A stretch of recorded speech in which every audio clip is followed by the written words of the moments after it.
Hi friends, welcome to IAS corridor and this is Nitesh Sharma. और हम आपके लिए आज इकोनॉमी की एक नई सीरीज लेके आए हैं जो कि आपकी इकोनॉमी विद यू। देखिए, इस सीरीज को स्टार्ट करने से पहले, जो आज का लेक्चर है उसे स्टार्ट करने से पहले बहुत सारे ऐसे क्वेश्चंस होते हैं जो बच्चों के मन में आते हैं। हमारी एक और सीरीज चल रही है ज्योग्राफी विद यू की आईएएस कॉरिडोर चैनल पे ही, और बहुत अच्छा रिस्पॉन्स मिल रहा है, आप लोगों से बहुत अच्छा प्यार मिल रहा है। तो आई होप इस इकोनॉमिक सीरीज को भी वैसा ही प्यार और वैसा ही रिस्पॉन्स आप लोगों से मिलेगा। लेकिन ज्योग्राफी विद यू जो सीरीज है आपकी, वहां पे मुझे बहुत सारे कमेंट्स पढ़ने के लिए मिलते हैं। देखिए, वहां पे आपके बहुत सारे डाउट्स होते हैं। पहला डाउट होता है, सर हमें कौन कौन सी बुक्स रेफर करनी चाहिए। सर आप इस सीरीज में जो हमें पढ़ा रहे हैं, जो ज्योग्राफी हमें पढ़ा रहे हैं, वो आप कौन कौन से सोर्सेज से कवर कर रहे हैं, तो और हमें कौन कौन सी बुक्स रेफर करनी चाहिए। तो ये सारे डाउट्स जो हैं वो मैं आपको इस सीरीज की स्टार्टिंग में ही आपके क्लियर कर देता हूं, ताकि आपके मन में वो डाउट्स रहे ना और आप आराम से कंसंट्रेशन के साथ पढ़ सकें। तो चलिए, सबसे पहला हम डाउट लेते हैं कि हम इस सीरीज में क्या क्या कवर करने वाले हैं। फ्रेंड्स, इस सीरीज में हम क्या करेंगे इकोनॉमी की आपकी, हम बेसिक इकोनॉमिक्स से लेके आपके हायर कॉन्सेप्ट्स तक जाएंगे। आपके सारे के सारे कॉन्सेप्ट्स कवर करेंगे जो भी आपके इको के हैं और यूपीएससी के लिए क्या है, इंपॉर्टेंट है। ठीक है, ये सीरीज आपकी यूपीएससी के प्री के लिए प्लस आपके मेंस के लिए बहुत ज्यादा इंपॉर्टेंट होने वाली है। ठीक है, और अगर आप किसी स्टेट सिविल सर्विसेज की तैयारी कर रहे हैं, ठीक है, स्टेट पीसीएस की तैयारी कर रहे हैं, तो भी ये सीरीज आपके लिए बहुत ज्यादा इंपॉर्टेंट होगी। तो फ्रेंड्स, अब नेक्स्ट जो क्वेश्चन है हमारे पास, ठीक है, हम सारे कॉन्सेप्ट्स कर लेंगे, सारा सिलेबस कर लेंगे, but what about current affairs. तो ये बहुत इंपॉर्टेंट है कि हम आपके जो स्टैटिक इकोनॉमी है उससे करंट अफेयर्स को बिल्कुल अलग नहीं कर सकते हैं। तो इस सीरीज में हम जैसे आपकी जो भी चीजें आपकी अपडेट करनी चाहिए, फॉर एग्जांपल सीआरआर आपका होता है, चेंज होता रहता है, जो पॉलिसी होती है मॉनेटरी पॉलिसी आपकी आरबीआई चेंज करती रहती है, ऐसे ही आपका रेपो रेट होता रहता है। तो जो जो चीजें आपकी टाइम टू टाइम चेंज होती रहती हैं, तो वो सारी चीजें हम आपको क्या देंगे, अपडेटेड देंगे। उसके बारे में आप टेंशन मत लीजिएगा, पुरानी नहीं देंगे, अपडेटेड बताएंगे आपको सारी चीजें। अब इसके बाद एक और टेंशन, सर करंट अफेयर्स का क्या होगा। ठीक है, देखिए जी कि हम क्या करने वाले हैं यहाँ। जैसे ही आपका जो इकोनॉमी सीरीज के कुछ लेक्चर्स आपके ओवर हो जाएंगे, यानी कि जैसे 8-10 लेक्चर्स आपके हो गए, ठीक है, तो आपने बहुत सारे कॉन्सेप्ट्स क्या हो गए, आपके क्लियर हो गए, आपने सीख लिए। तो अब उन कॉन्सेप्ट्स के लिए, उन कॉन्सेप्ट्स की तर्ज पे जो आपके करंट अफेयर्स हैं, जैसे कि मान लीजिए आपके करंट अफेयर्स पीटी 365 है, तो हमने 8-10 लेक्चर तो ऑलरेडी कर लिए, यहाँ बहुत सारे कंसेप्ट पढ़ लिए। अब उन कॉन्सेप्ट्स के ऊपर जो भी आपके करंट अफेयर्स होंगे पीटी 365 में, हम वो भी आपका अलग से एक सीरीज में चालू कर देंगे। ठीक है, इससे क्या होगा, हमारी पीटी 365 भी कवर होने लगेगा, और हमने पहले कॉन्सेप्ट्स पढ़ लिए हैं, क्लैरिटी हमारी अच्छी है, उसके बाद हम ये करंट अफेयर्स यहाँ पे पढ़ रहे हैं। तो ये वाली जो सीरीज है हमारी पीटी 365 वाली, एकदम मैं क्या कहूंगा, औसम जाने वाली है। इसीलिए हम ये इको सीरीज आपकी स्टार्ट कर रहे हैं, जहां पूरा स्टैटिक, पूरा सिलेबस, पूरा अपडेटेड चीज आपको मिलेगी। और उसके साथ साथ फिर हम क्या चला देंगे, आपका पीटी 365, और आपकी इको क्या हो जाएगी फ्रेंड्स, कंप्लीट इको हो जाएगी। किसके लिए, प्री के लिए और आपका मेंस के लिए भी। चलिए, अब जो दूसरा क्वेश्चन होता है बच्चों का, वो होता है कि कौन कौन सी बुक्स, कौन कौन से सोर्सेज हमें रेफर करने चाहिए। देखिए, सबसे पहला मैं आपको बताऊंगा कि एनसीईआरटी की बुक्स इंपॉर्टेंट होती हैं। एनसीईआरटी की आपकी एक 11th की बुक है, वो है आपकी इंडियन जॉब इकोनॉमी की। ठीक है, इंडियन इकोनॉमी की, और ये आपकी मेंस में आपको बहुत ज्यादा हेल्प करती है आंसर राइटिंग में एंड एसए में भी। ठीक है फ्रेंड्स, इसे अच्छे से पढ़ लीजिए। ऊपर से आपकी 12th की दो बुक्स हैं, एक है आपकी माइक्रो की, एक है आपकी मैक्रो की। ये ऊपर वाला क्या है आपका, माइक्रो का। माइक्रो की बुक हम क्या करने वाले हैं, इसको नहीं पढ़ेंगे, रेलिवेंट नहीं होती है। अब जो हमारे पास मैक्रो की बुक है, ये पढ़ने के लिए है, यूपीएससी के लिए बहुत ज्यादा रेलिवेंट है। उसके बाद जो तीसरा सोर्स हम करने वाले हैं वो है आपका श्री राम। देखिए, ये श्री राम आईएएस आप बुक पढ़ सकते हैं, बहुत अच्छी बुक है इकोनॉमी के लिए। तो ये बुक्स आपके इकोनॉमी के लिए सफिशिएंट, प्लस विजन के 365, कौन से, पीटी 365 करंट अफेयर्स वो। और इसमें क्या कवर हो जाता है आपका, बजट अलग से कर सकते हैं, बजट प्लस इकोनॉमिक सर्वे। देखिए, ये सारी चीज आप कर लीजिए, आपका इकोनॉमी का प्री और मेंस के लिए सिलेबस आपका एनफ चीजें हो जाएंगी।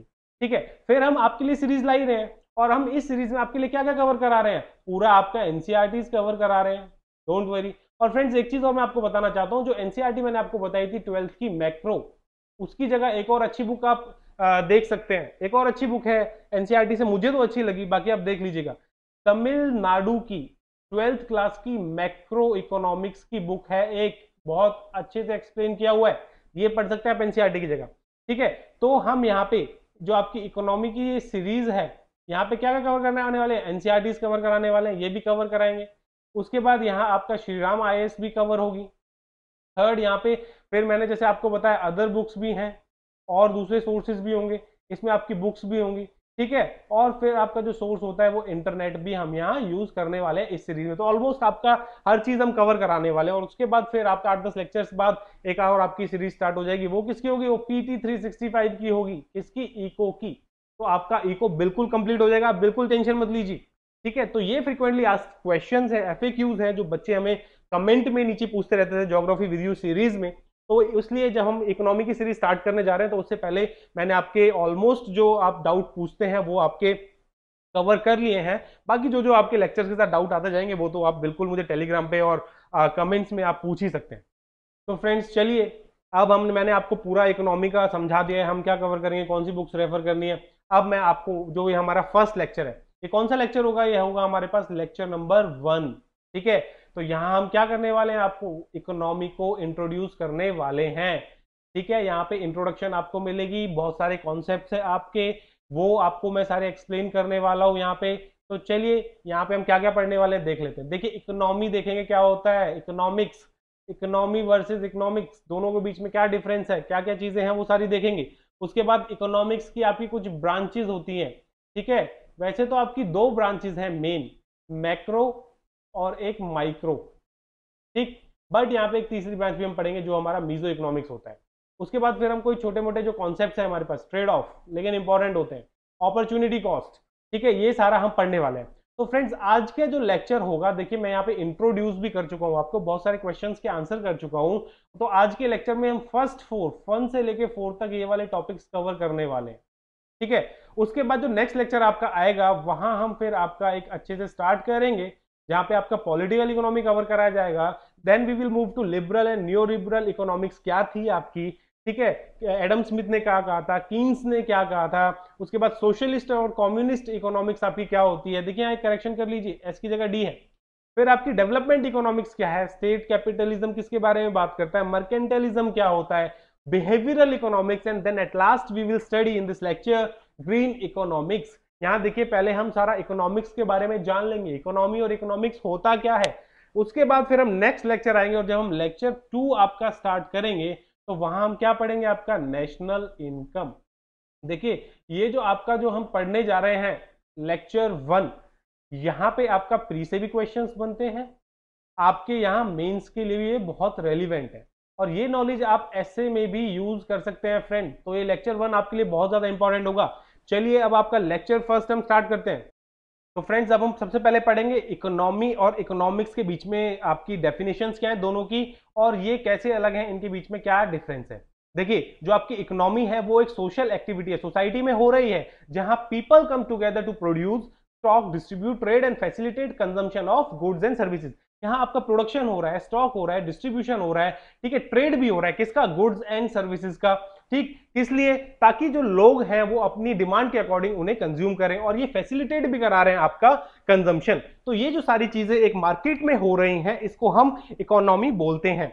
उसके बाद जितनी भी एंटायर एक्टिविटी हो रही है वो सारी कहाँ हो रही है, आपकी मार्केट के, और यहाँ पे मार्केट में क्या होता है, आपकी बाइंग एंड सेलिंग। देखिए अब हमारी जो इकोनॉमिक एक्टिविटीज है वो क्या होती हैं, जहां पे आपका जो इन्वॉल्व होता है क्या होता है, प्रॉफिट लॉस, लाइवलीहुड जनरेट होता है, ऑक्यूपेशन होती है, वेजेस मिलती हैं लोगों को, एम्प्लॉयमेंट होती है। देखिए अगर ये सारी चीज जितनी भी आपकी इकोनॉमिक एक्टिविटीज है, जैसे आपकी प्रोडक्शन, डिस्ट्रीब्यूशन, ट्रेड और ये कंजम्पशन, जो भी आपकी इकोनॉमिक एक्टिविटीज है, जब ये सारी होंगी तो आपको पता ही है बाइंग सेलिंग होगी तो प्रॉफिट भी होगा, लॉस भी होगा, आपकी इनकम भी जनरेट होगी, ऑक्यूपेशन भी कुछ आप करेंगे, कुछ ना कुछ काम करेंगे, ठीक है, आपको एक सैलरी भी मिलेगी और आपको एम्प्लॉयमेंट भी मिलेगी, आप अनएम्प्लॉयड नहीं रहेंगे। तो इसे हम बोलते हैं इकोनॉमी। चलिए एक और डेफिनेशन है, वाइडर डेफिनेशन है इकोनॉमी की, वो भी मैं आपको बता देता हूं। चलिए फ्रेंड्स, वाइडर डेफिनेशन जब हम पढ़ेंगे तो यहाँ खाली आपका जो हमने अभी पढ़ा मनी और मार्केट ही इंक्लूड नहीं होगा, बल्कि यहाँ पे सारी की सारी चीजें आपकी आ जाएंगी। देखिए जो लास्ट वाली डेफिनेशन हमने पढ़ी थी, जहां प्रोडक्शन आपका हो रहा था, डिस्ट्रीब्यूशन वगैरह, और पूरी पूरी सोसाइटी इन्वॉल्व थी, तो वो भी एक वाइडर डेफिनेशन है, बट ये थोड़ा सा अलग डेफिनेशन है, तो ये भी मैं आपको पढ़ाना चाहता हूं यहाँ पे। देखिए कोई भी रीजन है आपका, एनी रीजन, ये रीजन क्या हो सकता है आपका, कोई भी एक सिटी हो सकती है, कोई भी आपका स्टेट हो सकता है, या फिर आपका कंट्री भी हो सकती है, यानी कि नेशन हो सकता है। ये कुछ वेल डिफाइंड रूल्स होते हैं, किसी रीजन के लिए कुछ वेल डिफाइंड रूल्स होते हैं, और इन रूल्स को यहाँ पे आपके हर रीजन में कुछ एस्टेब्लिश्ड इंस्टीट्यूशंस होंगे जो क्या करेंगे, इन रूल्स को इंप्लीमेंट कराएंगे, आपके इन रूल्स को क्या कराएंगे, इंप्लीमेंट कराएंगे, और इसको बोलते हैं हम इकोनॉमी। क्या बोलते हैं, इकोनॉमी। ठीक है, any reason with well defined rules and established institutions to implement those rules is called an economy। ठीक है, तो यहां पे ये आपके जो इंस्टीट्यूशंस होंगे, ये क्या होंगी, ये आपकी ऑर्गेनाइजेशंस होंगी जिनका कोई भी डिफाइंड ऑब्जेक्टिव होगा। ठीक है, और ये ऑर्गेनाइजेशंस कौन सी हो सकती हैं आपकी, जैसे स्कूल हैं आपके, ठीक है, पुलिस है आपकी, और ये क्या करेंगे आपकी ऑर्गेनाइजेशंस, यहाँ पे जो एस्टेब्लिश्ड इंस्टीट्यूशंस हैं, ये आपका इन रूल्स को, जो आपके वेल डिफाइंड रूल्स हैं, आपको पता है ना, लॉज हैं हमारे पास, बहुत सारे रूल्स हैं जो गवर्नमेंट बनाती है, अब ये जो इंस्टीट्यूशंस हैं उन लॉज रूल्स को क्या करते हैं, इंप्लीमेंट कराते हैं उस रीजन में, तो इसको क्या बोलते हैं हम, इकोनॉमी बोलते हैं। अब यहाँ पे ये बहुत ज्यादा, यहाँ पे खाली मार्केट ही नहीं आई है, यहाँ खाली यहाँ पे मनी ही नहीं आई है, ये एक वाइडर कॉन्सेप्ट है। ठीक है, यहाँ पे आपका पूरा की पूरा जो उस रीजन में काम हो रहा है वो सारी चीज यहाँ पे आ गई है। देखिए मैं आपको एक एग्जांपल देता हूं, यहाँ पे एग्जांपल दिया हमने आपका राजेंद्र नगर का। ठीक है, राजेंद्र नगर से तो आप सब फैमिलियर होंगे, राजेंद्र नगर का एग्जांपल दिया। अब जो राजेंद्र नगर की जो इकोनॉमी है वो कैसे चलती है, जो आपके वहां स्टूडेंट्स रहते हैं, यानी कि माइग्रेंट स्टूडेंट्स से इकोनॉमी चलती है राजेंद्र नगर की। ठीक है, तो ये आपके लिए उस इकोनॉमी का एग्जाम्पल था फ्रेंड्स। अब मैं कहूंगा कि हमारे पास, अब ये तो आपका एक छोटे लेवल पे था, बड़े लेवल पे आ जाए तो हम अगर इंडियन इकोनॉमी की बात करें, चाइना इकोनॉमी की बात करें, तो इंडिया के देखिए चाइना में डिफरेंस मिलेगा आपको। ये डिफरेंस किस वजह से मिलता है, क्योंकि जो इंडिया के जो रूल्स हैं, इंडियन इकोनॉमी और चाइना इकोनॉमी क्यों अलग है, उनके जो रूल्स हैं वो क्या है, वो भी उसके डिफरेंट है, और ये जो रूल्स हैं, लॉज हैं, और जो भी यहाँ पे चल रहा है, ये सारी कंट्रीज के अलग अलग डिफरेंट चीजें होती हैं। जो भी हमारे पास इकोनॉमिक एक्टिविटी हो रही है, जो मैंने अभी आपको बताया ना, लास्ट जो अपनी डेफिनेशन बताई थी, अलग अलग कंट्रीज में अलग अलग रूल्स हैं, अलग अलग इकोनॉमिक एक्टिविटीज हैं, उनके अलग रूल्स हैं। तो वो सब क्यों होता है, तो जो एक गिवन इकोनॉमी है, ये किसका रिजल्ट है, ये is a result of set of processes. किसका रिजल्ट है, सेट ऑफ प्रोसेसेस, यानी कि कुछ वेल डिफाइंड रूल हैं हर इकोनॉमी के, अपने अलग अलग, हर कंट्री के अलग अलग। वो किस पे बेस्ड हैं, वो इन्वॉल्व करते हैं उसका culture, values, education, technical evolution, history, social organisation, political structure है, लीगल स्ट्रक्चर है, देखिए ज्योग्राफी है, नेचुरल रिसोर्सेज है, एंडाउमेंट्स है, इकोलॉजी है। ठीक है, ये सारे फैक्टर्स को इन्वॉल्व करना पड़ता है, इन फैक्टर्स को ध्यान में रख के क्या बनाने पड़ते हैं, एक सेट ऑफ प्रोसेसेस, एक सेट ऑफ रूल्स बनाने पड़ते हैं, जिनको इंप्लीमेंट कराती है वो ऑर्गेनाइजेशंस। ठीक है, तो ये इकोनॉमी क्या हो गई, आपको समझ आया इकोनॉमी क्या है, आपको समझ आ गया, आई होप आपको समझ आ गया होगा। चलिए अब हम क्या करेंगे फ्रेंड्स, यहाँ पे अब आपको कहते हैं कि इकोनॉमी में और इकोनॉमिक्स में डिफरेंस बताना था। देखिए इकोनॉमी तो अभी अभी मैंने आपको बताया कि यहाँ पे क्या होती है, यहाँ पे जो आपकी प्रोडक्शन है, डिस्ट्रीब्यूशन है, ये सारी एक्टिविटीज होती हैं।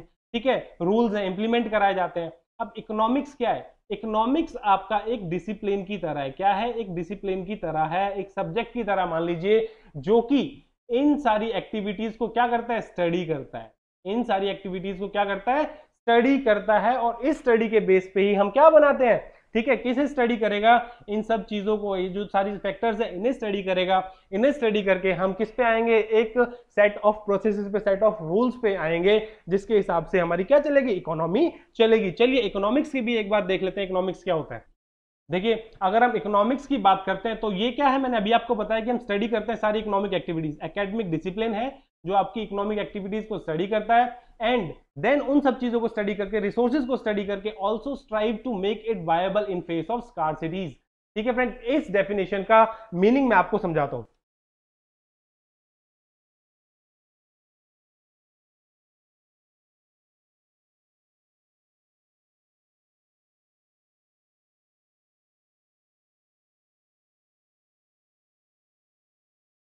चलिए यहां पे देखिए आप क्या होता है, आपके पास एक इकोनॉमी में देखिए कुछ आपके पास रिसोर्सेज हैं। जैसे इंडियन इकोनॉमी की बात कर लीजिए, वहां आपके कुछ रिसोर्सेज हैं। रिसोर्सेज का एग्जांपल ले लेते हैं, जैसे कि लैंड हो गया आपका, फूड हो गया आपका, वाटर हो गया आपका। देखिए ये जो भी रिसोर्सेज हैं ये कैसे हैं, आपके स्कार्स हैं। ठीक है, स्कार्स का मतलब क्या होता है, लिमिटेड, यानी कि आपके बहुत कम रिसोर्सेज हैं। ठीक, और जो लोगों की नीड्स हैं या फिर उनकी जो वांट्स हैं वो क्या है, वो आपकी अनलिमिटेड है फ्रेंड्स। क्या है, अनलिमिटेड है। अब इन रिसोर्सेज को जो कि लिमिटेड है, इनको लोगों की डिमांड के अकॉर्डिंग, लोगों की नीड और वांट्स के अकॉर्डिंग क्या करना है, हमें एलोकेट करना है। क्या करना है, एलोकेट करना है, यानी कि डिस्ट्रीब्यूट करना है। अब ये डिस्ट्रीब्यूशन हमें कैसे करना होगा फ्रेंड्स, यानी कि यहां से बहुत सारी नीड्स हैं, अनलिमिटेड वांट्स हैं, अनलिमिटेड डिमांड्स हमारे पास आ रही हैं, और हमें जो सप्लाई करना है रिसोर्सेज को वो हमारे पास लिमिटेड है। अब इसी अच्छे से एलोकेशन को अगर हम ये एलोकेशन और डिस्ट्रीब्यूशन करा देते हैं बहुत अच्छे से, और ये बहुत अच्छे से एलोकेशन और डिस्ट्रीब्यूशन हम कब करा पाएंगे, जब हम बहुत सारी चीजों को क्या कर लेंगे, आपका स्टडी कर लेंगे, इन रिसोर्सेज के बारे में सारी स्टडी कर लेंगे, और फिर नीड्स के बारे में भी स्टडी हमें करना पड़ेगा, इकोनॉमिक एक्टिविटीज के बारे में हमें स्टडी करना पड़ेगा। उसके बाद हम ये रिसोर्सेज को आपकी नीड्स जो हैं उनको सेटिस्फाई करने के लिए उन्हें एक अच्छे तरीके से एलोकेट करा पाएंगे, डिस्ट्रीब्यूट करा पाएंगे। इसी चीज को हम क्या बोलते हैं, इकोनॉमिक्स बोलते हैं फ्रेंड्स। इस चीज को हम क्या बोलते हैं, इकोनॉमिक्स बोलते हैं। देखिए फ्रेंड्स, इससे रिलेटेड मुझे बहुत ही अच्छी एक कोट मिली है जो कि गांधी जी ने कहा।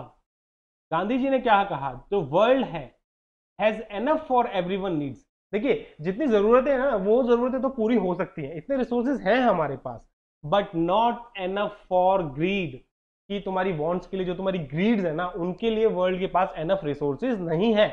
इसीलिए जो इकोनॉमिक्स का रोल है वो बहुत मेजर रोल हो जाता है आपका, कि उन रिसोर्सेज को जो लिमिटेड है आपके, अकॉर्डिंग टू नीड, जो लोगों की नीड है, डिमांड्स है, उनको कैसे एलोकेट करा जाए, कैसे उनको डिस्ट्रीब्यूट करा जाए, कैसे उन तक पहुंचाया जाए।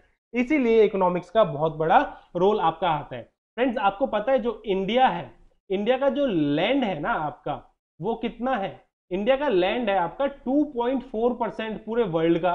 और इंडिया की अगर हम पॉपुलेशन की बात करते हैं तो वो है हमारे पास 17.7 के लगभग है पूरे वर्ल्ड की। इतनी ज्यादा पॉपुलेशन, इतना छोटा लैंड, और यहीं तो आपको सारे रिसोर्सेज मिलते हैं। तो उन रिसोर्सेज को इतनी सारी पॉपुलेशन की डिमांड्स के अकॉर्डिंग, नीड्स के अकॉर्डिंग एलोकेट कराना बहुत ज्यादा डिफिकल्ट होता है। और इसी स्टडी को, जो ये डिसिप्लिन, जो एकेडमिक डिसिप्लिन है, जो इन सब चीजों को स्टडी करता है, इन सब इकोनॉमिक एक्टिविटीज को स्टडी करता है, इसका डिस्ट्रीब्यूशन एक रूल्स सेट करता है। ठीक है, किसके लिए लॉज बनाता है, किस चीज के लिए, ताकि अच्छे से डिस्ट्रीब्यूट और एलोकेट कराया जा सके सबकी नीड्स के अकॉर्डिंग, उसको हम क्या बोलते हैं, उसको हम इकोनॉमिक्स बोलते हैं। क्योंकि हमें क्या कराना है, लिमिटेड रिसोर्सेज का डिस्ट्रीब्यूशन और एलोकेशन कराना है। सामने क्या चीज ध्यान रखनी है कि अनलिमिटेड नीड्स हैं हमारे पास पॉपुलेशन की, हमारी पॉपुलेशन बहुत ज्यादा है, रिसोर्सेज कम है, तो इसी स्टडी को क्या बोलते हैं, हम इकोनॉमिक्स बोलते हैं। चलिए अब इसकी नीड क्या है, तो इकोनॉमिक्स की हमें जरूरत है, जो इसकी नीड है वो है आपकी बैलेंस करने के लिए द नीड्स, जो हमारे पास अनलिमिटेड नीड्स हैं उनको लिमिटेड नीड्स के बैलेंस करने के लिए, इसलिए हमें इकोनॉमिक्स चाहिए। और ये कैसे होगा, ये आपकी रैशनल थिंकिंग से होगा।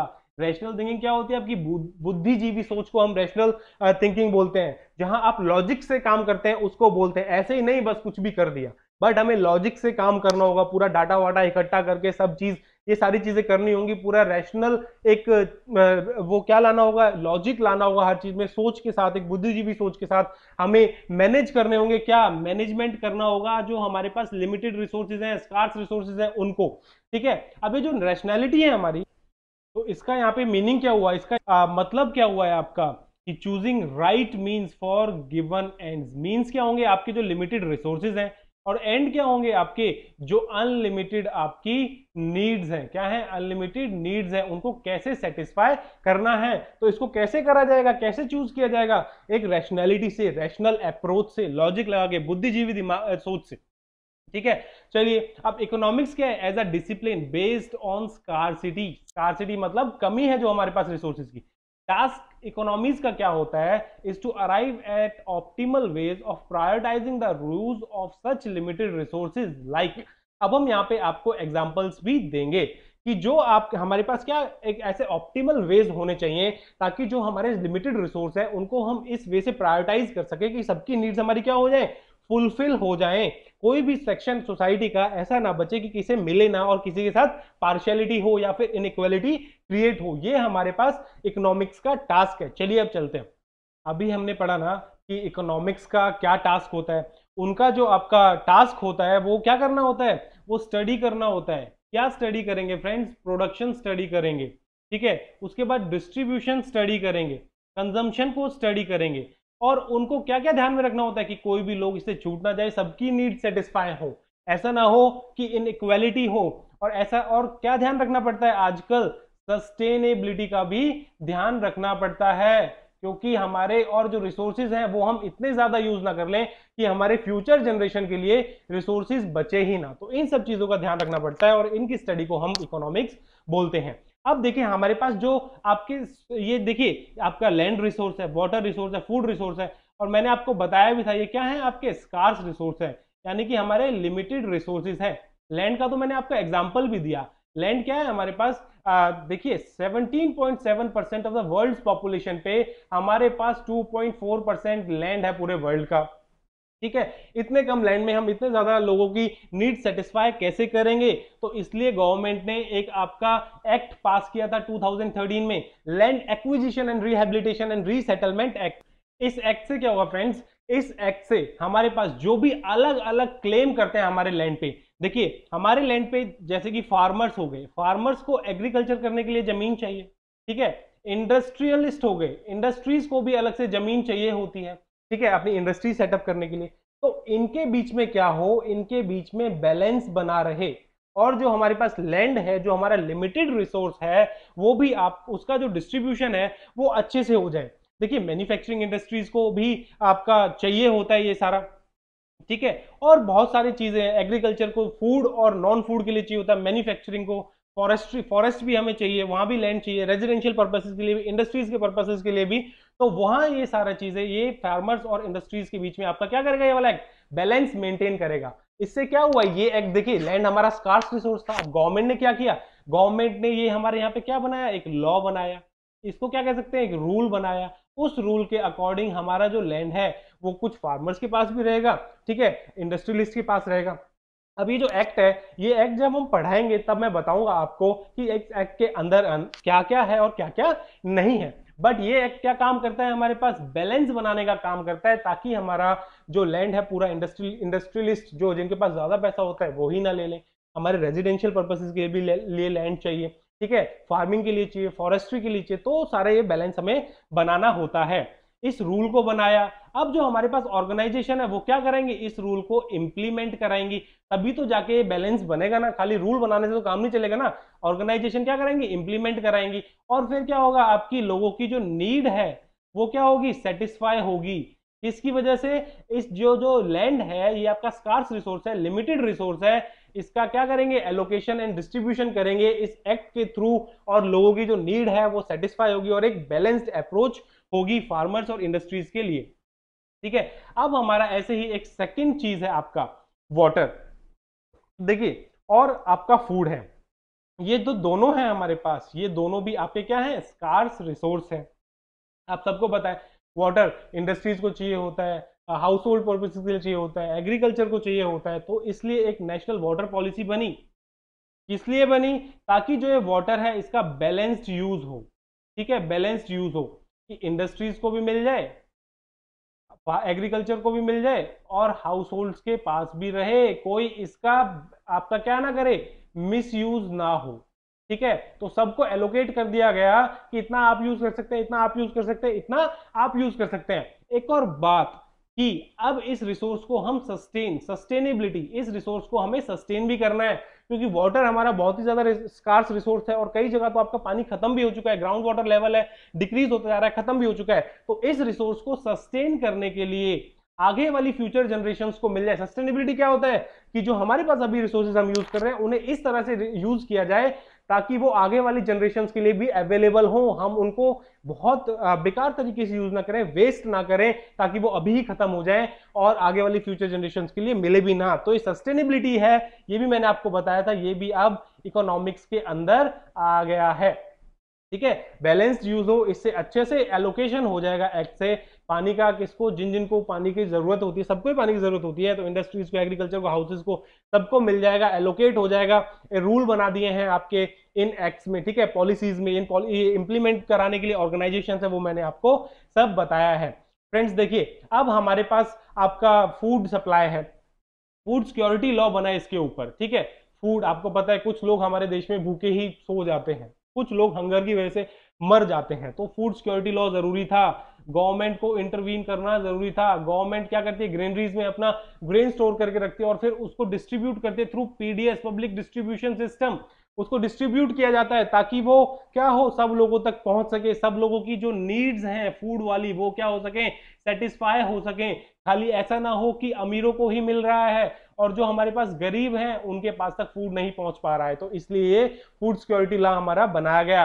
तो अब आई थिंक इन एग्जांपल्स की हेल्प से आप इकोनॉमिक्स समझ पाए होंगे। क्या होता है, सारी इकोनॉमिक्स में स्टडी होती है किसकी, इकोनॉमिक एक्टिविटीज की, एक बैलेंस बनाया जाता है, किस लिए बैलेंस, क्या, एक रैशनल अप्रोच से, इससे एक रैशनल अप्रोच से बैलेंस बनाया जाता है, जिससे कि जो आपके लिमिटेड रिसोर्सेज हैं उनको डिस्ट्रीब्यूट और एलोकेट किया जाए, किसके लिए, जिससे आपकी नीड्स जो है, आपके पीपल्स की नीड है, वो आपकी सेटिस्फाई कर सके और सस्टेन भी कर सके हम इन रिसोर्सेज को आने वाली फ्यूचर जनरेशंस के लिए। उसके लिए ये सारे रूल्स, लॉज, एक्ट्स आपकी गवर्नमेंट बनाती है और इनको इंप्लीमेंट करते हैं ऑर्गेनाइजेशंस। मैंने आपको इकोनॉमी की डेफिनेशन में बताया था, और इकोनॉमिक इन सब चीजों की स्टडी होती है, इनको अच्छे से डिस्ट्रीब्यूट करना, बैलेंस बनाना, ये सारा किसका काम है, इकोनॉमिक्स का काम है। आई होप हमने यहाँ पे अराउंड 15-16 मिनट लगाए हैं, अच्छे से आपको समझाया है, तो आई होप आपको अब ये क्लियर हो गया होगा इकोनॉमी और इकोनॉमिक्स में क्या डिफरेंस है। चलिए आगे चलते हैं। तो फ्रेंड्स यहाँ पे एक और आपका टॉपिक है, देखिए अभी लेक्चर में जब हम आगे प्रोसीड करेंगे तो ये सारे वर्ड्स आएंगे, तो मैं अभी चाहता हूं कि आप इन वर्ड्स का मीनिंग समझ लीजिए एक बार थ्योरी में। बाकी जब हम आपका लेक्चर सेकंड आएगा, उस लेक्चर में तो हमें पूरा आपका इकोनॉमिक ग्रोथ करना ही है, नेशनल इनकम, वहां हम पूरा देखेंगे कैसे कैलकुलेट करते हैं, क्या क्या प्रोसेस होते हैं, क्या क्या मेथड्स होते हैं, ठीक है। तो अभी यहां देखते हैं economic growth versus economic development, दोनों में डिफरेंस क्या है। देखिए पहला जो आपका ग्रोथ है वो आपका क्वांटिटी भी है, उसको आपका किसमें, वैल्यूज में काउंट किया जाता है, यानी कि मनी में, इसमें मनी में। देखिए मैं आपको एक चीज बताता हूं, और जो आपका इकोनॉमिक डेवलपमेंट है ये आपका क्वांटिटिव भी है और क्वालिटेटिव भी है। क्या है डिफरेंस, क्या है दोनों में, डिफरेंस ये है कि यहाँ पे जो आपका इकोनॉमिक ग्रोथ है उसको रेफर किया जाता है to the increase in monetary growth of a nation in a particular period. यहाँ पे जो आपकी मॉनिटरी ग्रोथ हो रही है एक नेशन में, मान लीजिए जैसे 2015 में आपकी जो जीडीपी थी, इसको हम जीडीपी वगैरह के थ्रू कैलकुलेट करते हैं, वो आपकी कुछ, ठीक है, जीडीपी क्या होता है, पूरा ग्रॉस प्रोडक्ट होता है आपका, चलिए ये सब बाद में बताऊंगा मैं आपको, ठीक। जो आपकी मॉनिटरी वैल्यू थी ना आपकी ग्रोथ की, मान लीजिए वो 100 रुपए थी, एक एग्जांपल दे रहा हूं, 100 रुपीज थी, अब 2016 में वो क्या हो गई है, वो आपकी हो गई 250 रुपीज, ठीक। तो डिफरेंस देखा है दोनों के साल के बीच में, 150 रुपीज की क्या हुई है, आपकी ग्रोथ हुई है, इसको बोलते हैं monetary growth in terms of money, ठीक है। तो ये एक नेशन का मॉनिटरी ग्रोथ खाली मेजर करता है कि कितना इंक्रीज हुआ है मॉनिटरी ग्रोथ में, उसको हम इकोनॉमिक ग्रोथ बोलते हैं, यानी कि इसको हम और क्या बोल सकते हैं, वेल्थ जनरेशन, क्या बोल सकते हैं, वेल्थ जनरेशन, ठीक। ये क्या है, एक नैरोअर कॉन्सेप्ट है देन द इकोनॉमिक डेवलपमेंट। अगर हम इकोनॉमिक डेवलपमेंट की बात करें तो यहां ओवरऑल डेवलपमेंट की बात करी जाती है। ये डेवलपमेंट में आपकी दो चीजें आ जाती हैं, पहली चीज आपकी आ जाती है quality of life, QOL quality of life आ जाती है, प्लस यहां पे आपकी इकोनॉमिक ग्रोथ भी आ जाती है फ्रेंड्स, ठीक है। अब यहां पे आपकी डेवलपमेंट में दोनों चीजें आ गई, ये जो ग्रोथ है ये भी आ गई और क्वालिटी ऑफ लाइफ भी आ गई। क्वालिटी ऑफ लाइफ में क्या होता है फ्रेंड्स, पर कैपिटा इनकम हमारी इंक्रीज हो रही है, लोगों की नहीं हो रही, ह्यूमन डेवलपमेंट इंडेक्स, हेल्थ है, लिटरेसी है, और आपकी बहुत सारी चीजें होती हैं यहाँ पे, ठीक है, जो कि आपकी क्वालिटी ऑफ लाइफ इंडिकेट करती हैं, लोगों की हेल्थ अच्छी है, लिटरेट लोग हैं, ज्यादा लिटरेसी बढ़ रही है, इनकम बढ़ रही है, यही तो क्वालिटी ऑफ लाइफ इंडिकेट करती है, हैप्पीनेस है, लोग खुश हैं, ठीक है। तो एक ही क्वालिटी ऑफ लाइफ प्लस दूसरा इकोनॉमिक ग्रोथ, इन दोनों कॉन्सेप्ट्स को मर्ज कर दिया तो उसको बोलते हैं इकोनॉमिक डेवलपमेंट। ये एक ब्रॉडर कंसेप्ट है इकोनॉमिक ग्रोथ से। यहां अब आपको समझ में आ गया क्वालिटेटिव क्या है, यहाँ पे क्वालिटी ऑफ लाइफ क्वालिटेटिव है और इकोनॉमिक ग्रोथ आपका क्वांटिटेटिव कंसेप्ट है। ठीक है।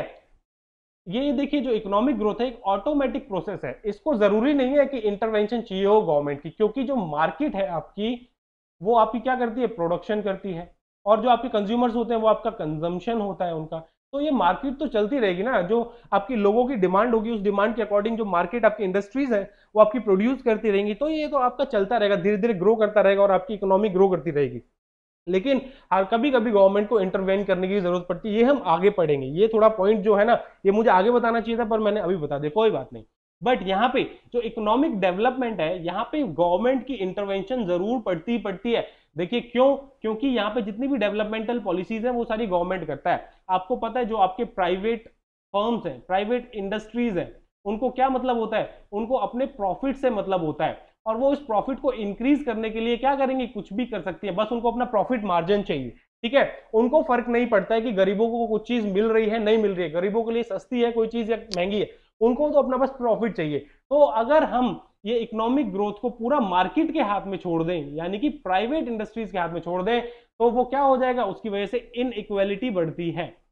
ठीक है, इन इक्वालिटी बढ़ती है और हमारे पास जो डेवलपमेंट है, जो क्वालिटी ऑफ लाइफ है, वो कभी भी इंक्रीज नहीं करेगी, बल्कि गरीब और गरीब होता जाएगा। इसलिए यहाँ पे आपको गवर्नमेंट को इंटरवीन करना पड़ता है, गवर्नमेंट की इंटरवेंशन चाहिए होती है, और बहुत सारे प्रोग्राम्स, पॉलिसी, स्कीम्स लाके गवर्नमेंट इन चीजों को क्या करती है, क्वालिटी ऑफ लाइफ को इंक्रीज करने की कोशिश करती है। जैसे कि अभी मैंने आपको बताया ना, गरीबों को खाना देने के लिए फूड सिक्योरिटी लॉ था, और बहुत सारी स्कीम्स आपकी दिव्यांग जनों के लिए भी आती रहती हैं, वुमेन्स के लिए, चाइल्ड न्यूट्रिशन है, ये है, बहुत सारी पॉलिसीज हैं, ये हम बाद में देखेंगे। ठीक है, और यहाँ पे आपका जो मेन फैक्टर जो होते हैं आपकी ग्रोथ मेजर होती है, जैसे जीडीपी है, जीएनपी है, gross domestic product, gross national product, आने वाले लेक्चर्स में हम करेंगे। यहाँ पे क्या होता है, ये एचडीआई, ह्यूमन डेवलपमेंट में एचडीआई के आपके कंपोनेंट्स होते हैं, जिसमें हेल्थ लिटरेसी वगैरह आती है।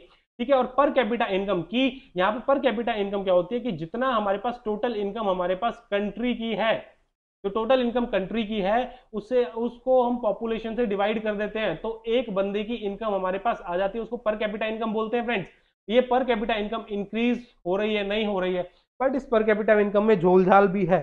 जरूरी नहीं है कि पर कैपिटा इनकम इंक्रीज होती जाती है और अमीर अमीर होते जाते हैं और गरीब गरीब होते जाते हैं, बट मेरा जो मेन मोटिव था वो आपको इकोनॉमिक ग्रोथ और इकोनॉमिक डेवलपमेंट के बीच में डिफरेंस बताने का था आपको यहाँ। फ्रेंड्स अब हम यहाँ पे आपकी इकोनॉमिक्स की जो ब्रांचेस हैं, वैसे तो दो मेन ब्रांच कहा जाता है, मैंने आपको बताया भी था, 12th की दो बुक हैं, एक है आपकी माइक्रो इकोनॉमिक्स की और दूसरी है आपकी मैक्रो इकोनॉमिक्स की। ठीक है, तो पहली कौन सी है आपकी, माइक्रो इकोनॉमिक्स। देखिए माइक्रो से आपको समझ में आ रहा होगा, माइक्रो क्या है, बहुत ही स्मॉल लेवल पे है, बहुत ही छोटा, और मैक्रो क्या है, बहुत ही बड़े लेवल पे होने वाला है ये आपका। ठीक है, ये दोनों चीजों से समझिए यहाँ पे ब्रांचेस ऑफ इकोनॉमिक्स, पहली माइक्रो, दूसरी मैक्रो। हमारे लिए कौन सी इंपॉर्टेंट है, मैक्रो। माइक्रो में क्या होता है, माइक्रो में फोकस किया जाता है इंडिविजुअल यूनिट पे, किस पे, इंडिविजुअल यूनिट पे फोकस किया जाता है। जैसे कि मैं आपको एक एग्जांपल भी दूंगा, और यहाँ पे मैक्रो में एज अ होल फोकस किया जाता है। चलिए एग्जांपल हम अपने चैनल का ही उठाते हैं, हमारा चैनल है आईएएस कॉरिडोर।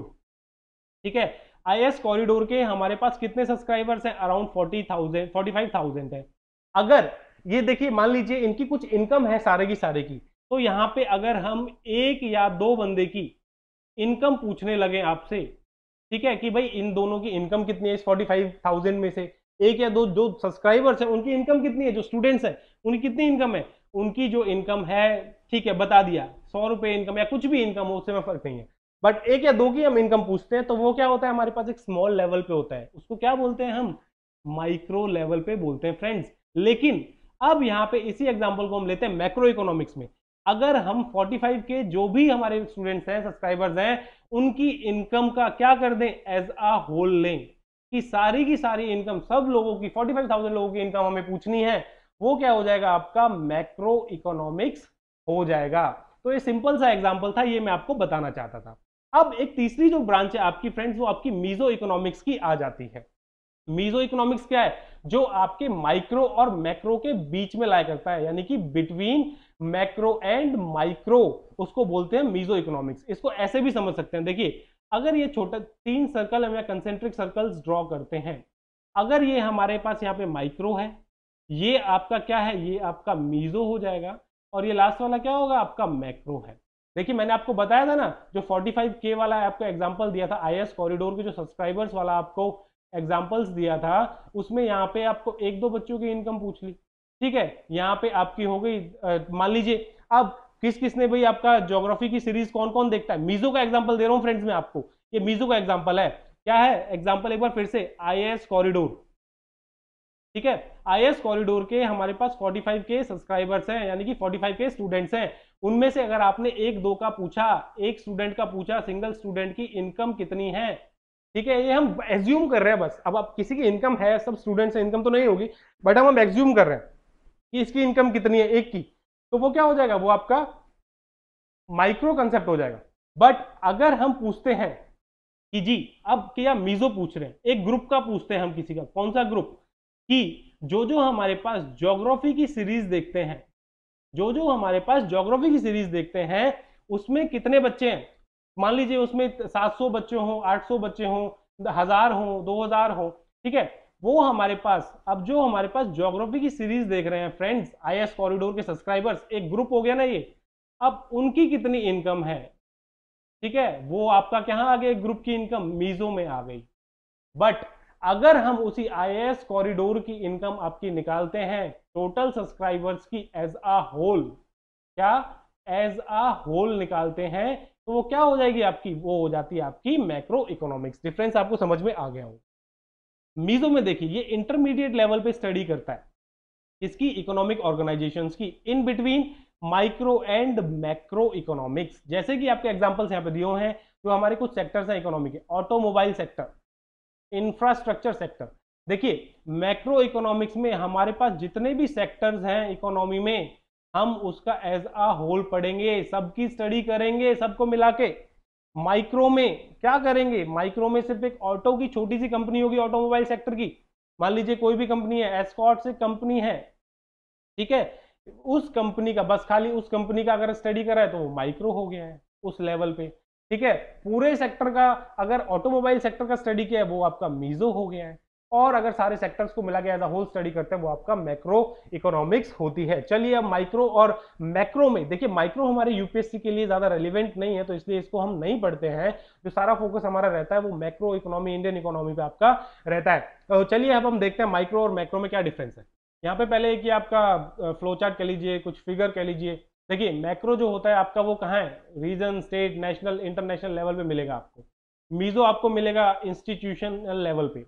और इंडिविजुअल यूजर एक्शन की अगर हम बात करते हैं तो आपका माइक्रो होता है। एक बंदे की अगर हम बात करते हैं, एक स्कूल की अगर हम बात कर रहे हैं तो वो आपका क्या होगा, माइक्रो होगा, ठीक है। जैसे एक स्कूल की बात की, माइक्रो होगा, ठीक है। अगर हमने एक रीजन के स्कूल की बात की, मान लीजिए कि डीपीएस है, डीपीएस के कितने स्कूल्स है भाई, ठीक है, डीपीएस के जब 50 स्कूल्स हैं उनकी बात की वो होगा। अब हम पूरे स्कूल्स की बात कर रहे हैं, जितने भी आपके इंडिया में स्कूल्स हैं सबकी बात कर रहे हैं एज अ होल, वो मैक्रो आपका लेवल हो जाएगा, ठीक है। उसकी इकोनॉमीज को स्टडी करना। देखिए अगर हम यहाँ से नीचे से ऊपर की तरफ जाते हैं, बॉटम टू टॉप जाते हैं, क्या होता है, एग्रीगेशन होता चला जाता है यूजर्स का, ट्रेसिस का। जैसे यहाँ पे एक था, यहाँ पे आपके 10 हो गए, यहाँ पे आपके 100 हो गए, तो सबका मिलता चला जाता है, एग्रीगेट होता चला जाता है, ठीक है। अगर हम इसकी बात करते हैं नीचे से, यानी कि टॉप टू बॉटम अप्रोच की बात करते हैं, तो यहाँ पे क्या होता है कि जो ब्रेथ और डेप्थ है ना आपकी, कहां से, मैक्रो प्लस मीजो लेवल्स की, ये add power to micro analytics, ठीक है फ्रेंड्स। क्योंकि अगर आप मैक्रो का पढ़ रहे हो तो आपको ये वाली चीजें पढ़नी पड़ती हैं, मतलब मैक्रो को स्टडी कर रहे हो, ठीक है। तो आपको वही है ना कि एक बच्चे का भी देखना पड़ेगा, तो उनका एज अ होल निकालना पड़ेगा, तो मैक्रो बड़े लेवल पे हो जाती है, उसको हम मैक्रो इकोनॉमिक्स बोलते हैं। अब यहाँ देखिए मैंने आपको समझा दिया है, कुछ बस डिफरेंसेस देख लेते हैं। माइक्रो यूनिट क्या होती है, micro economics individual unit of economy की स्टडी करते हैं, जैसे इंडिविजुअल हो गया, फर्म हो गया, हाउस होल्ड, इंडस्ट्री, ठीक है, बिहेवियर। और यहाँ पे क्या पढ़ा जाता है, आप स्टडी होती है, बिहेवियर भी स्टडी होता है कंज्यूमर, सेलर और बिजनेस फर्म्स का। बट मैक्रो में इकोनॉमी एज अ होल पढ़ा जाता है, ये एक सिंगल यूनिट को एसेस नहीं करती है, बट कॉम्बिनेशन ऑफ ऑल, याद रखना, combination of all firms, house hold, industries, nation और वर्ल्ड इटसेल्फ, नेशनल और इंटरनेशनल लेवल का है ये। अगर यहाँ पे इंडिविजुअल इकोनॉमिक वेरिएबल्स यूज होते हैं तो यहाँ पे उनका एग्रीगेट कर दिया जाता है, ठीक है। देखिए जैसे डिमांड और सप्लाई यहाँ पे होती है बात, तो यहाँ पे एग्रीगेट डिमांड सप्लाई की बात होगी, एग्रीगेट डिमांड और एग्रीगेट सप्लाई की। यहाँ पे बहुत सारे इश्यूज होते हैं, जैसे कि आपका demand, supply, product pricing, factor pricing, production, ये सारे जो भी हैं आपके माइक्रो इकोनॉमिक्स में आते हैं। और मैक्रो इकोनॉमिक्स में आपके बड़े बड़े इश्यूज आते हैं, जैसे कि नेशनल इनकम आ गया, general price level, distribution, employment, poverty, inflation, economic growth में अभी आपको पढ़ा चुका हूं, फॉरेन ट्रेड, इनइक्वालिटी, ये सारी चीजें जो भी हम चीजें पढ़ा रहे हैं फ्रेंड्स, ये आपके प्री में भी कभी कभी आ सकती हैं, बाकी ये आपके यहाँ से आप मेंस और ऐसे में भी आपकी बहुत ज्यादा हेल्प होगी, और ये सब चीजें आपको आनी ही चाहिए, तभी आप मतलब इकोनॉमी अच्छे से समझ पाएंगे। देखिए फ्रेंड्स, अब जैसे जो हमारे पास इकोनॉमी हमारी जो है वो डेवलप हुई है, ठीक है, तो उसका हम बैकग्राउंड पढ़ते हैं। देखिए 18th और 19th सेंचुरी में क्या होता था, economics began with focus on growth, ठीक है, मैंने बताया economics began with focus on growth, खाली इसका जो फोकस था वो आपका किस पे था, इकोनॉमिक ग्रोथ पे था। और इकोनॉमिक ग्रोथ आपका मैंने आपको बताया क्वांटिटेटिव होता है, क्या होता है, क्वांटिटेटिव होता है इकोनॉमिक ग्रोथ, यानी कि उसमें आपकी क्वालिटी ऑफ लाइफ पे कोई ध्यान नहीं दिया जाता है। जब आपकी इकोनॉमिक स्टार्ट हुई 18th और अर्ली 19th सेंचुरी से, तो एडम स्मिथ वगैरह थे, तो उन्होंने कहा कि भाई प्योरली आपका इकोनॉमिक ग्रोथ, चलिए वो बात हम बाद में करेंगे, एडम स्मिथ, कीन्स वीन्स की बात आगे वाले लेक्चर में करेंगे, बट इसमें अब बैकग्राउंड समझ लेते हैं थोड़ा सा, बस समझने के लिए यहाँ पे कर लेते हैं। जो यहाँ पे बात स्टार्ट हुई इस टाइम पे, वो खाली फोकस किस पे था, ग्रोथ पे था, ठीक है, और किस पे था, वेल्थ जनरेशन पे था, किस पे, वेल्थ जनरेशन पे फोकस था। तो उस टाइम पे इसे क्या बोला जाता था, साइंस ऑफ वेल्थ बोला जाता था, यानी कि यहां हम जो स्टडी कर रहे थे वो खाली आपकी वेल्थ की स्टडी कर रहे थे, कैसे इकोनॉमिक ग्रोथ करानी है, कैसे वेल्थ इंक्रीज करनी है, बस ज्यादा प्रोडक्शन कंजम्पशन ये हो रहा था, और लोग पैसा कमा रहे थे, इंडस्ट्रियलिस्ट, बड़ी बड़ी जो इंडस्ट्रीज थी जो प्रोड्यूस कर रही थी वो प्रॉफिट मार्जिन लेके अपना अच्छा पैसा कमा रहे थे। तो इंडस्ट्रीज तो सारों की नहीं थी, उसमें बहुत सारी लेबर काम करती थी, गरीब लोग बहुत सारे थे। क्या होता जा रहा था, प्राइसेस बढ़ाते जा रहे थे वो अपने प्रोडक्ट्स के, प्रॉफिट इंक्रीज होते जा रहे थे उनके, इसकी वजह से क्या हुआ, इसने सोसाइटी को डिवाइड कर दिया इनटू रिच एंड पुअर, क्योंकि इंडस्ट्रियलिस्ट जो लोग थे वो बहुत ज्यादा रिच होते रहे, उन पे बहुत ज्यादा वेल्थ, क्योंकि वेल्थ जनरेशन पे फोकस है, तो वो रिच से रिच होते गए, और जो हमारे पास पुअर थे वो और पुअर होते गए, गरीब और गरीब, अमीर और अमीर होता गया। इसकी वजह से क्या आया फ्रेंड्स, हमारे पास इनइक्वालिटी आ गई, ठीक है, जो इसकी वजह से जो हमारे पास इनइक्वालिटी आई थी, उससे क्या होने लगा, उससे एक डिसेंट आने लगा सोसाइटी में, तो लोगों को समझ आने लगा कि ये लोग हमसे दिन रात काम करा रहे हैं। देखिए उस टाइम पे खाली वेल्थ क्रिएशन पे फोकस था, 12-12 घंटे काम करा रहे हैं, 16-16 घंटे काम करा रहे हैं, बच्चे औरतें भी काम कर रहे हैं, लेकिन बच्चे और औरतों की उतनी एफिशिएंसी नहीं हो सकती है, तो उनकी इस वजह से उनको पे भी बहुत कम मिल रही थी, ठीक है, और जो आपका मेल वर्कर काम कर रहा है उसको पे ज्यादा मिल रही है, और एफिशिएंट तो ऑब्वियस सी बात है वो ज्यादा है, ठीक है, प्रोडक्शन ज्यादा हो रही थी। तो यहां पे देखिए सोशल ग्रुप्स में भी आपके इग्नोर किया जा रहा था, जो आपके ओल्ड एज ग्रुप्स हैं, ठीक है, फिर आपकी वुमेन आ गई हैं, और आपके चिल्ड्रन आ गए हैं, ठीक है, इनके लिए कोई पॉलिसीज नहीं थी, कोई इन पे ध्यान नहीं दिया जा रहा था, ठीक है, ये गरीब होते जा रहे थे, ना तो इनके लिए कोई हेल्थ फैसिलिटीज थी, ठीक है, ना इनके लिए कोई, जो वुमेन का अगर कोई इंडस्ट्रीज में काम कर रही है आजकल तो बहुत ज्यादा हाइजेनिक वर्क कंडीशंस होती हैं, वर्क एनवायरनमेंट अच्छा होता है, बहुत सारी चीजें हैं, पहले उस टाइम पे ऐसा कुछ भी नहीं था। चिल्ड्रन काम कर रहे हैं तो 12-12 घंटे, 14-14 घंटे काम कर रहे हैं, ठीक है, रात दिन लगे पड़े हैं, बस वेल्थ क्रिएशन होनी चाहिए। इसकी वजह से क्या आ गई, इनइक्वालिटी आ गई। अब क्या हुआ, अब लोगों ने डिमांड की, भाई एक बैलेंस होना चाहिए, wealth creation with focus on social and human welfare, जो अभी तक आपने इग्नोर किया है वो सब होना चाहिए। तो बहुत सारे इकोनॉमिस्ट के दिमाग में ये बात आई, तो उन्होंने इस वेल्थ क्रिएशन को और बैलेंस बनाने की कोशिश की, वेल्थ क्रिएशन में focus on social human welfare में, कि इकोनॉमी का पार्ट हमें बनाना चाहिए, क्या सोशल एंड ह्यूमन वेलफेयर भी इकोनॉमी का पार्ट बनाना चाहिए, ठीक है, बहुत सारा डिसेंट चल रहा था, तो वेल्थ क्रिएशन बहुत ज्यादा हो गई, लोगों ने पैसा कमा लिया, अब प्रॉस्पेरिटी आ गई। अब जब इंडस्ट्रीज आपकी वेल्थ क्रिएट कर रही थी, बहुत सारे प्रोडक्ट बिक रहे थे, गवर्नमेंट ने भी काफी अच्छे से मनी कलेक्ट कर ली, किसके थ्रू, टैक्सेस के थ्रू, और लोगों का डिसेंट गुस्सा बढ़ता जा रहा था, डेमोक्रेसी का लोग मतलब समझते जा रहे थे, ठीक है, तो उसकी वजह से अब गवर्नमेंट के पास पैसा भी आ गया था, ठीक है, तो उन्होंने क्या किया, उन्होंने वेलफेयर पे भी ध्यान देना चालू किया। जब उन्होंने वेलफेयर पे ध्यान देना चालू किया तो अब जाके आपका वेलफेयर एक नया कंसर्न बनता है इकोनॉमिक्स के लिए, ठीक है, तो उसके बाद यहाँ पे थोड़ा सा पार्शियली यहाँ पे क्या हुआ, आपकी चीजें ठीक हुई, और एक उस टाइम पे फैक्ट्री लेजिस्लेशंस आए, वहां क्या हुआ कि अब आपके लिमिटेड वर्किंग आवर्स होंगे, और आपको जो वर्किंग ह्यूमन कंडीशंस दी जाएंगी वो आपकी ह्यूमन कंडीशंस होंगी, जानवरों की तरह काम नहीं कराया जाएगा आपसे, ये सब चीजें हो रही थी, ठीक है। तो जब इकोनॉमिक्स ने सोशल जस्टिस को भी आपका इनकॉर्पोरेट कर लिया, अपने अंदर शामिल कर लिया, तो इकोनॉमिक्स को साइंस ऑफ वेलफेयर कहा गया, कि अब इकोनॉमिक साइंस ऑफ वेलफेयर भी है। तो अब यहां पे आपका वेलफेयर भी हो रहा है, प्लस वेल्थ क्रिएशन भी होगा, यानी कि वेलफेयर प्लस इकोनॉमिक ग्रोथ।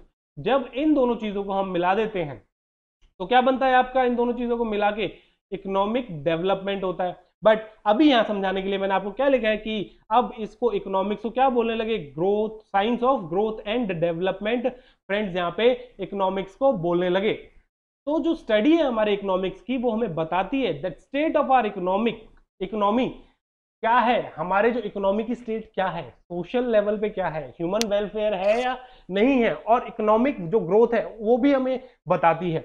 उसके बाद और गाइड करती है हमें us to achieve higher level of growth and development, यानी कि ह्यूमन वेलफेयर भी करो और आपकी इकोनॉमिक जो ग्रोथ है वो भी बढ़ाओ। और ये दोनों इंटर रिलेटेड भी है। देखिए इकोनॉमिक ग्रोथ अच्छी होगी तो गवर्नमेंट भी अच्छा स्पेंड कर पाएगी आपके ह्यूमन वेलफेयर के ऊपर।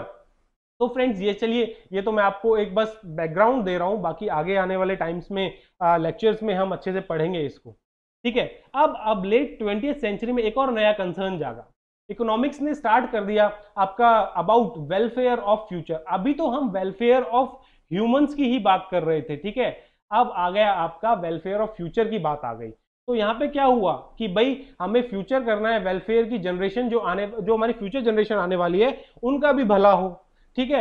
नेचुरल एनवायरनमेंट को प्रोटेक्ट करो क्योंकि हम बहुत ज्यादा रिसोर्सेज यूज कर रहे हैं। अगर ये रिसोर्सेज क्या है, लिमिटेड है, ये रिसोर्सेज आपके खत्म हो जाएंगे तो आने वाली जनरेशन के लिए क्या बचेगा, ठीक है, वो कैसे सस्टेन करेंगे। तो इसलिए इकोनॉमिक्स को एक सस्टेनेबल साइंस की तरह भी ट्रीट किया जाता है, यानी कि साइंस ऑफ सस्टेनेबल डेवलपमेंट। अब इकोनॉमिक्स क्या हो गई है, साइंस ऑफ सस्टेनेबल डेवलपमेंट हो गई है। अब किन किन चीजों पे ध्यान रखा जा रहा है लेट 20th सेंचुरी के बाद, अब आपकी इकोनॉमिक ग्रोथ प्लस वेलफेयर और तीसरा आपका सस्टेनेबल डेवलपमेंट। तो तीनों चीजें हमारी एक ही चीज पे आ जाती हैं, सस्टेनेबल डेवलपमेंट में आ जाती हैं, जिसमें हमारी इकोनॉमिक ग्रोथ भी आ रही है, वेलफेयर भी आ रहा है, सस्टेनेबल डेवलपमेंट। तो अगर इन तीनों चीजों को मिला के हम लेके चलते हैं, फ्यूचर के बारे में भी सोचते हैं, प्रेजेंट में सोशल जस्टिस के बारे में भी सोचते हैं, सबके लिए वेलफेयर करते हैं। और आपको पता है गवर्नमेंट जो बजट निकालती है उसमें बहुत सारी स्कीम्स होती है और time to time schemes announce करती रहती है चिल्ड्रंस के लिए, ठीक है, उनको न्यूट्रिशन देने के लिए, वुमेन्स के लिए, प्रेगनेंसी की स्कीम्स है हमारे पास, मातृत्व योजना है, बहुत सारी स्कीम्स है, वो हम यहाँ नहीं डिस्कस करेंगे। बस मैं आपको एक बैकग्राउंड आपको बता रहा हूँ कि कैसे कैसे हमारी जो इकोनॉमिक्स थी वो आपकी वो ग्रो की, ठीक है, इकोनॉमिक ग्रोथ से लेके वो वेलफेयर पे आई, डेवलपमेंट बन गई, इकोनॉमिक डेवलपमेंट हो गया, इकोनॉमिक डेवलपमेंट के बाद एक सस्टेनेबल डेवलपमेंट हो गया। तो ऐसे हमारी ये इकोनॉमिक ग्रोथ आपकी ग्रो की है। तो फ्रेंड्स आज का लेक्चर जो है हमारा वो हम यही फिनिश करते हैं। और देखिए ये आपका फर्स्ट लेक्चर है तो मैं आपके कमेंट्स चाहता हूं, इस लेक्चर पे आपके फीडबैक चाहता हूं। क्या मैंने ज्यादा एक्सप्लेन कर दिया है क्या? लेक्चर आपका ऑलमोस्ट आपका 35-36 मिनट्स का हो गया है, तो मुझे बताइए क्या आपको सही समझ में आ रहा है, इसी स्पीड पे समझाया जाए या थोड़ा शॉर्ट कट करूं, थोड़ा कट करके समझाऊं? तो ये सारी चीजें मुझे आप कमेंट में फीडबैक दीजिए। लेक्चर आपको कैसा लगा, अच्छा लगा है तो लाइक कीजिए, शेयर कीजिए, और कुछ आप सजेस्ट करना चाहते हैं जिससे हम इंप्रूव कर सकें, कि आपको छोटी छोटी वीडियोस चाहिए, बस छोटा छोटा क्या चाहिए, छोटा छोटा मटेरियल चाहिए, एक दो लाइन में समझाऊं और छोड़ दूं, या फिर इसी तरीके से समझाता रहूं, ये एक मेरा क्वेश्चन है कि इसी स्पीड से समझाऊं, इतना ही डेप्थ में समझाऊं, इतना ही क्लैरिटी के साथ समझाऊं, मुझे कमेंट करके आप बताइए। चलिए फ्रेंड्स, नेक्स्ट जो लेक्चर आएगा वो आपके लेक्चर 1 का सेकंड पार्ट होगा। ये आपका लेक्चर 1 का फर्स्ट पार्ट था और उसमें हम आपका जो ट्रेड ऑफ रह गया था, opportunity cost, political economy, behavioural economy, Nehruvian Gandhi, ये सारी चीजें, कम्युनिस्ट सोशलिस्ट इकोनॉमी क्या होती हैं, वो सारी इकोनॉमिक्स हम पढ़ेंगे नेक्स्ट लेक्चर। तब तक के लिए tata, bye bye, take care.